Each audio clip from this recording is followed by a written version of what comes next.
been a while. Have a seat, It's boo. been a while, yeah. What's going on? I cannot believe you're really here. Oh my goodness. You are never around. Yeah, You don't stay put long enough.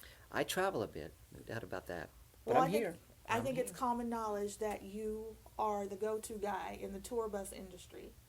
And you've really traveled with some really well-known names. Yeah, And you've gotten to know a couple of these guys. yeah. It's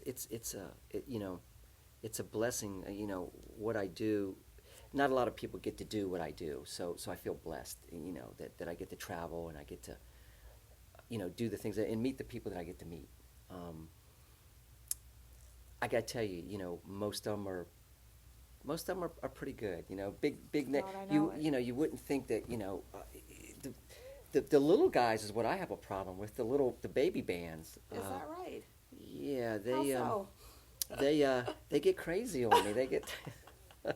Is it the inexperience, you think? Yeah, they want to try to put they want to try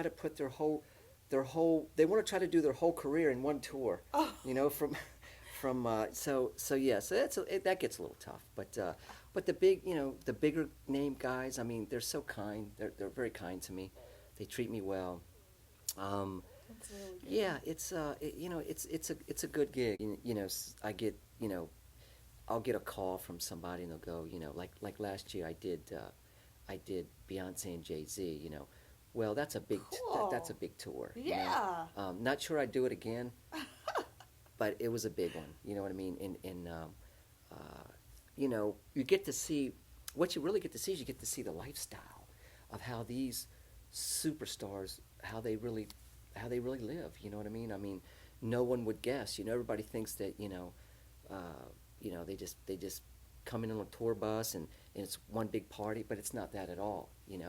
It's everything but a party. Like most people think what I do is a party, but it's not. It's work. It's I really mean, a lot of work. They get on the bus, they do their job, they set up their show or whatever they're doing. They get back on the bus and then we roll to another town. So it's really it's smoke and mirrors. And there's a level of professionalism that you would have to maintain as well. Because even though it's a glorified gig, anybody would want to have it, but you're still at work. You're still at work, yeah. I mean, there's been some big names, that I've traveled with, and people that I've looked up to as a kid, that I get to travel with now, and you gotta keep that. You gotta know where to separate. You gotta separate yourself I would imagine. from that. You know what I mean? But most of them, Steve Winwood is a name I'll bring up, man. Wow. One of the kindest gentlemen I've ever met. I don't even think he knows he's Steve Winwood. If that makes any sense. I think he just thinks he's one of us. Because he's humble. He's so humble, man. He gets on Humble. there on the bus and it's funny to see some of them. You That's know what I mean? really, How really awesome. nice. And so, is this where you're touring a lot? Like I mentioned before, you're not around a lot. So is this what you want to do? How long do you see yourself doing this? I don't know. I've been doing it a long time. My first big tour was Cher. So yeah, I actually got fired from the Cher tour. You don't say. Yeah. It was my first big tour, and I didn't quite have it down yet as a bus driver. And I think we had 13 buses on that tour.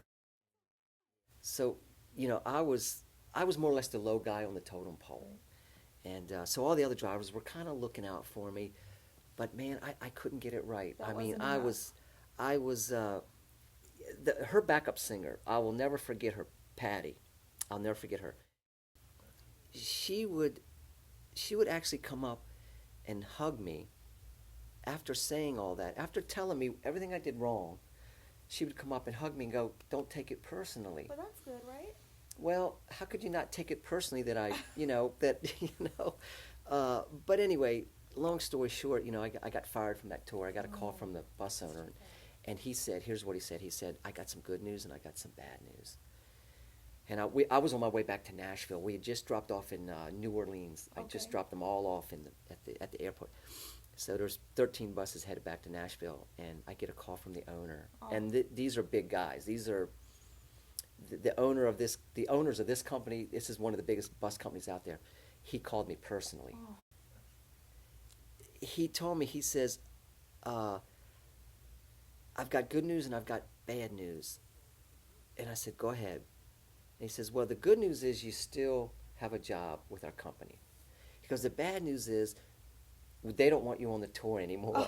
Oh no. So I wanted to tell him, your bad news is my good news, because I don't even want to be on this tour anymore. I know that, right. I pretty much had enough of that. The You know what I mean? stress. So he says, well, don't worry about it. He goes, we're going to send you out with Lenny Kravitz. And Air gig. I was like, well, you're going to take me off this and put me out with Lenny Kravitz? Okay, I'm there. So that's where I went from there. But yeah, You were rewarded. I was rewarded. Yeah, but you know, it doesn't always, you know, all the tours don't go good. You know, Yeah. everybody, they see a tour bus, they see a show, and that's what they see. They see a show and they go, wow, you know, like it's like one big party. But it is so the a lot of opposite of work. that when you're out on the road and you're you know, it's hotel, motel every night. You know, you're stopping to eat at truck stops, you know, because you got to get to the show, you got to make the show. It's very, it can wear on you. And I would after a think while. that was back in the times when they didn't have GPS. I use maps. Wow. I didn't even own a GPS, you know, I would map it. But, you know, most of the buses we would follow, you know, like Yeah. 3 or 4 at a time, you Like know, a and just follow caravan. one another. Yeah, caravan. But, you know, it's been an experience, you know. It's something that I wouldn't change it for anything, you know. You know, Sounds like a lifetime of good memories. it is. It's a lifetime of good memories. You know, my friends call me up and go, wow, you know, like, we wish we had your job, you know, we want. Yeah. But it's not for everyone, you know what I mean? It's not for everyone. Right. What I do is not for everybody. But I'm not changing it, you know, I don't think anytime soon. So when did you know that you wanted to travel? Whew, that's a good one. That's a good one, because when I was a young teenager, you know, I used to go to I'm from a little town called Laurel, Maryland, and I used to leave our apartments that we lived in, and I used to go to what they call the Laurel Mall. On my travels to the mall, there was a camper store that had campers there. And there was something about those campers that fascinated me, that, you know, you open up the door and you see a whole house in this little tiny area that you could travel with down the road and sleep Cool. and eat, you know, and it fascinated me. So as I was growing up, you know, I'd go to a concert. The first thing I wanted to see was the tour bus. That's the first thing I wanted to see. The second thing was the band. I wanted to see the show the second. Priorities. Yeah, priorities. So, you know, I just wanted to see this tour bus that was all colorful, and, you know, I knew they lived in there, and they slept in there, and they ate in there, and it fascinated me. And it's what's amazing is that, you know, I do it now. So I don't know how I went from there to here. So is that new ink I see? You talking about my new tattoo? I am. Yeah, I got this. I got this in Scottsdale, Arizona. Is that right? Almost 2 months ago. It's been. There's a story about that tattoo. We're Yes. dying to know it. Yeah, there is a little story. It's actually a rock guy and a girl. The rock guy is kissing the girl, and that's actually Sonny with long hair. I'm just kidding. No, but when we argued, she would never grow her hair long, so that was a joke. But anyways, no, I got this thing about 2 months ago. In the beginning, if you look at it, there's a guitar. He wasn't holding a guitar at first. He was holding a gun. So I told the tattoo artist, I said, if you can take the gun away and put a guitar in his hand, Wow. that's me. That's me. A guy holding a guitar, kissing a girl. Uh-huh. That's you? My favorite stuff, you know. That's you. So that's me. So so I just like the tattoo. So I said, hey, you know, let's do it. So, yeah, so we did it. It hurt like hell. Yeah, I would think it would be very painful. Did I read somewhere that you were into martial arts at all?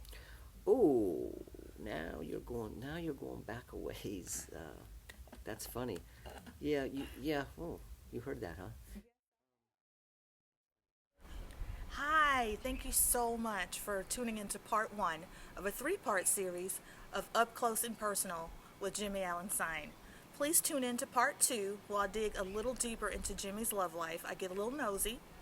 And then we'll also let you hear a clip of his new single entitled Your Tears Rolling Down My Face. So tune in to part two and enjoy. See you then.